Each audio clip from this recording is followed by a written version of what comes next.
Uhambo lwethu lwanamhlanje bekuwuhambo lokuqala kwe-World Economic Forum. UMinister uGigaba no-MEC waka-ETA ubaba uSihle Zikalala bancome ukuthi ababambisane nami njengemeya njengoba kuza lo mcimbi omkhulukazi la eSouth Africa wenzeka edolobheni lami iTheku.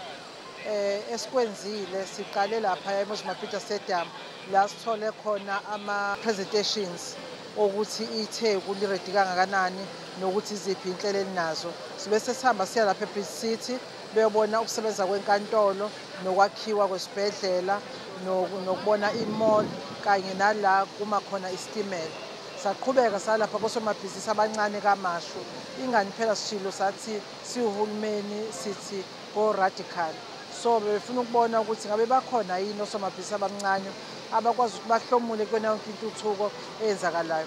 Okuhle kunakho konke usuku lwanamhlanje bekusuku lokuqala kamphathi idolobha wethu umkhadlu waseThekwini athe mayingena wangena kahle kakhulu ngokuthi sibe nalolu hambo oluhle kangaka oluzothi kubantu baseThekwini, kubantu base-KZN, kubantu base-South Africa sesikulungele ukwamukela izivakashi zethu ezobe zikhuluma osomnotho bethu lapha eDurban ICC.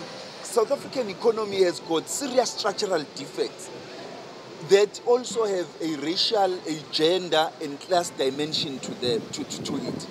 Those defects cannot be addressed by merely chasing GDP figures.